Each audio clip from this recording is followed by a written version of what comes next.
In this video, we will be looking at equilibrium, reminding ourselves of the equations that are utilized to explain and think through equilibrium, and then we will be doing 3 examples. So to begin with, this table is in your textbook, and it just shows you all the different types of equilibrium. But really, they're the same thing. You've got a balanced chemical equation, and then you just simply take products divided by reactants, raise it to the power of whatever x coefficients are inside your balanced chemical equation.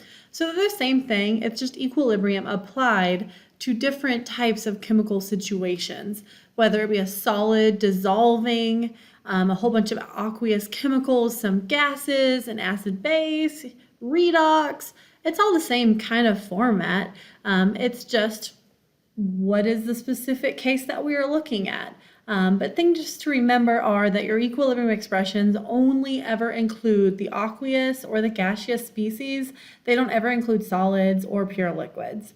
So anytime you're trying to stick in a solid or stick in a liquid concentration, you can't stick in a concentration of those, so they're not included in our equilibrium expressions. Here are the main general forms of our equations.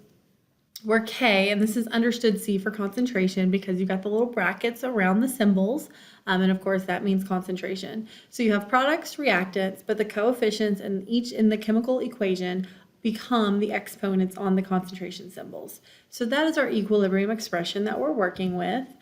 Here's another example. Say we flip the chemical expression around. So now the products are reactants, the reactants are products. What does that do to your K? Well, if we consider the K that we just looked at, our old K, your new K is 1 over that old value. So if you have a K of 50, the new K, when you flip it and do it in reverse, is 1 over 50. And why is that? Because your products just became reactants and your reactants just became products. So the K expression is still products of reactants. It's just now the actual chemical species is flipped. And so your K is a new one. If we do another type of thing where we're manipulating our balanced chemical equations, such as multiplying every coefficient by a constant, it might look something like this, where n is our constant that we're multiplying each and every single coefficient by it. Your new K is equal to the old K raised to a power. Okay, and the reason for that is because that would have been the expression that's within the brackets multiplied by itself, by itself, by itself, however many times based on what n was.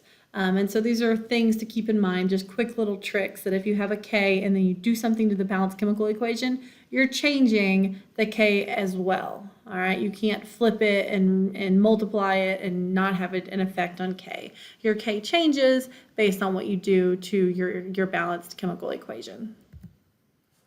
One more kind of reminder, remember you've got a Kp where P is your pressure, so if you've got gaseous products, you're going to have a Kp, where instead of having those brackets where you solve for our Kc equation, you're going to have just a P raised to a power of your balanced chemical equation coefficient.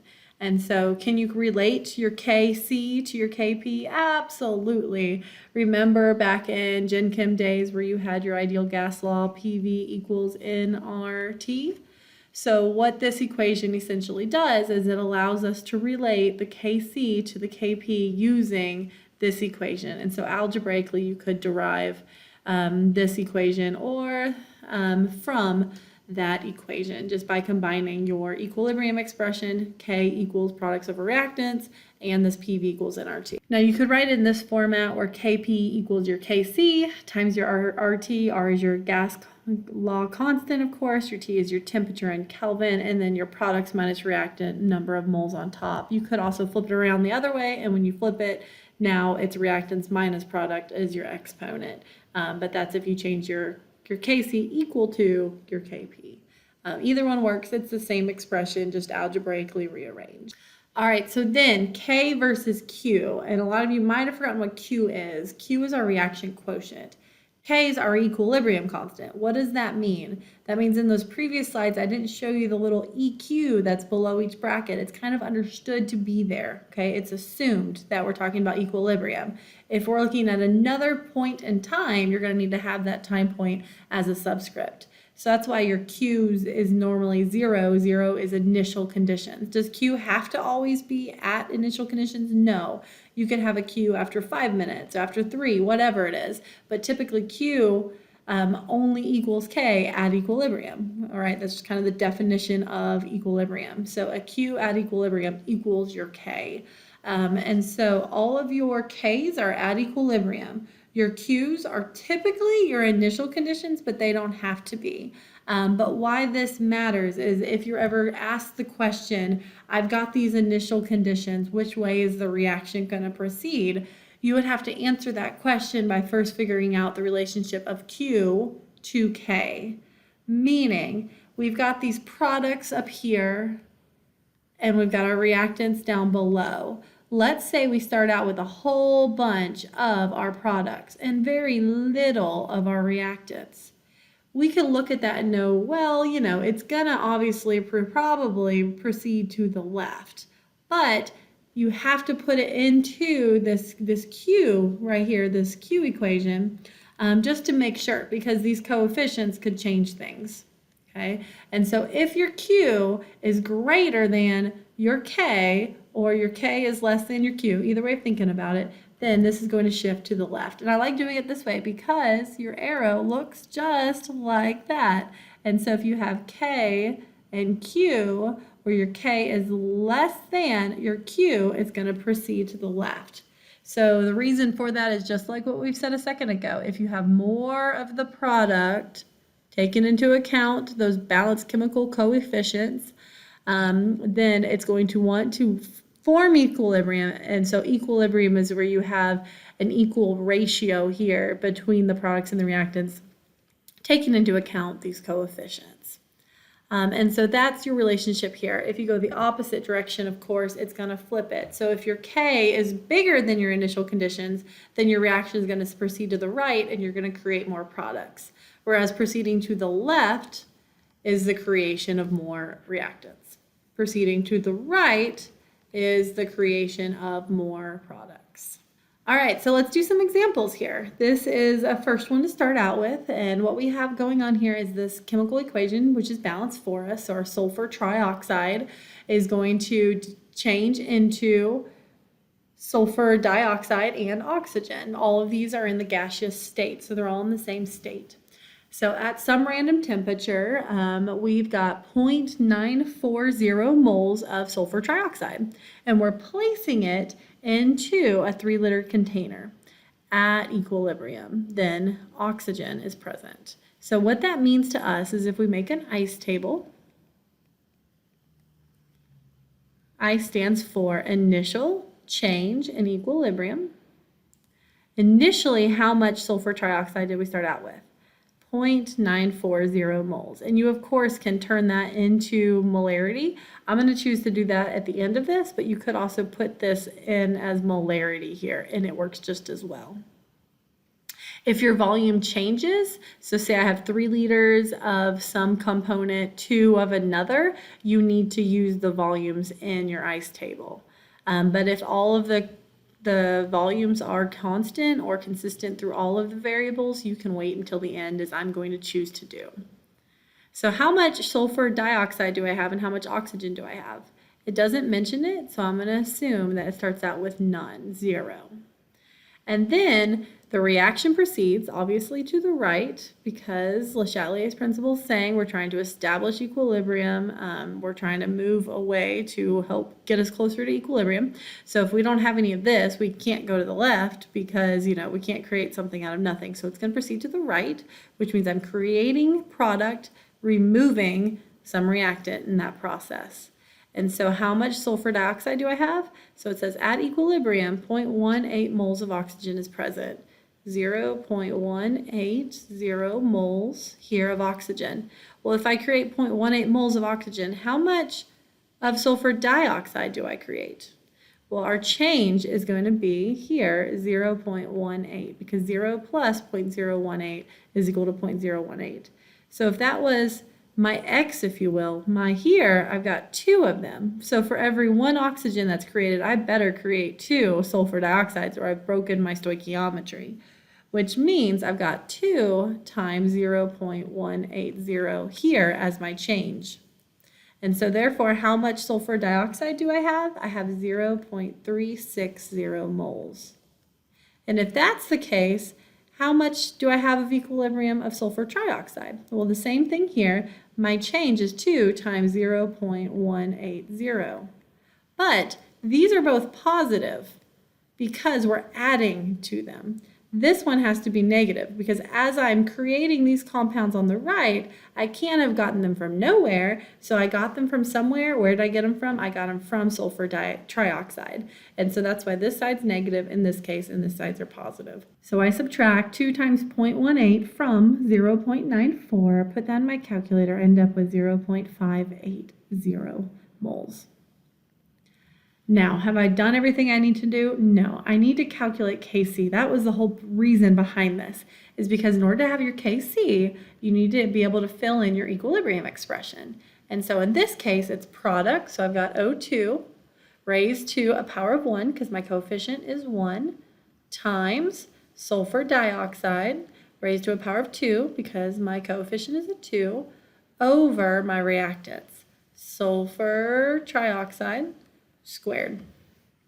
And so I was trying to get these equilibrium variables. So now I've got an equilibrium amounts of each of them, and I can just plug these into my K expression.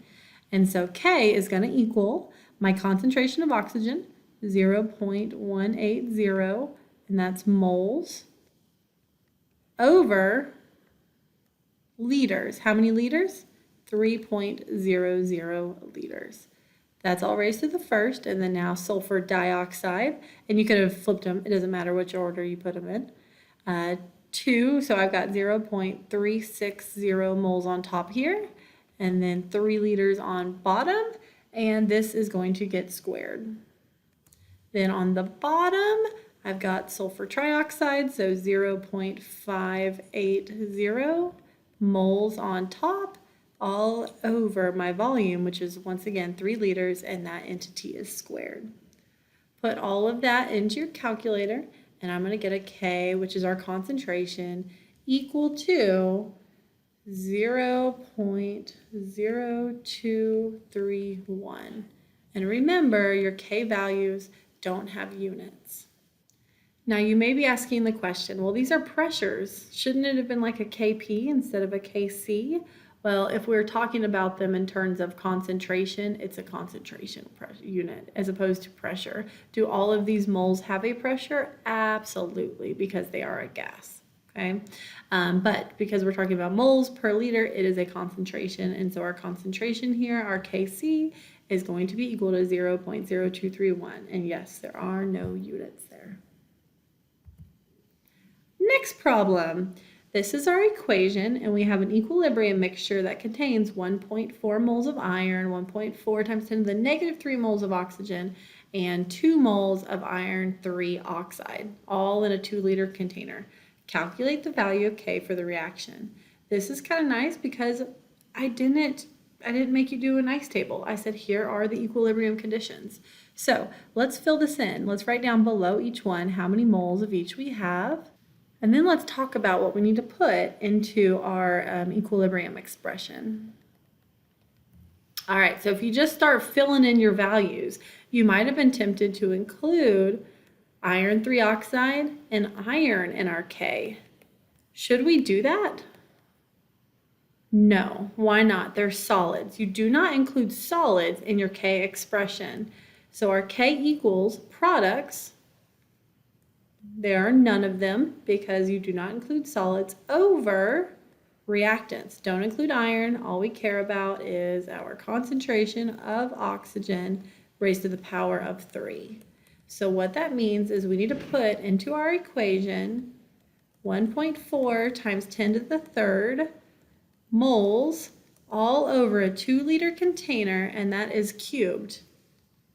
Put that into our calculator and you end up with 2.9 times 10 to the 9th. And that is your final answer for this equation, for this question. Last question I want us to do together. Here we have an equilibrium constant of Kp that we are given. And so this time we said, hey, it's found to be this. So my Kp is equal to 1.05 at a temperature. And that same temperature is throughout, so we're not changing it or anything. That would make this a little more complicated of a problem. but we are given equilibrium things. Whenever it says respectively, it means PCl is this one and then PCl3 is this one. So my concentration of phosphorus pentachloride is 0.875 atmospheres. Phosphorus trichloride is 0.463 atmospheres. And we are not given the partial pressure of chlorine gas. So how do we do this? Well, my Kp is going to be equal to my pressure of my phosphorus trichloride, and that is to the first, times my pressure of my chlorine gas to the first over my pressure of my phosphorus pentachloride, and that is also to the first. So now we fill in our variables and see if we can't solve for this. And this is only going to be the first part of our question because that's part one. What is the equilibrium partial pressure of chlorine? And so we have 1.05 from here equals PCl3, which is 0.463 times my partial pressure of my chlorine all over 0.875. So my partial pressure of chlorine equals 1.98 atmospheres. So that's the first part of the question. Then how do I answer the other half? What is the total pressure? Remember Dalton's law of partial pressures? It stated that P total equals the partial pressures of all of the entities that make it up. And so here we've got our partial pressure of each of our individual substances. And if you add together the partial pressure of all of your individual entities, then you're going to add up to the total. And so remember, this is Dalton's law of partial pressures. So P total equals 0.875 plus 0.463 plus 1.98. All of those are in atmospheres. And that gives us a pressure total equal to 3.32 atmospheres. And that is our final answer.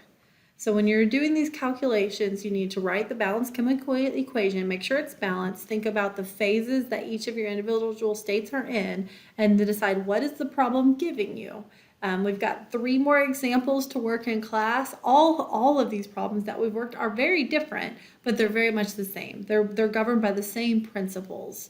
And so the idea is thinking through what you're given and what you're asked to determine, and then use the principles of equilibrium to help you work the problem.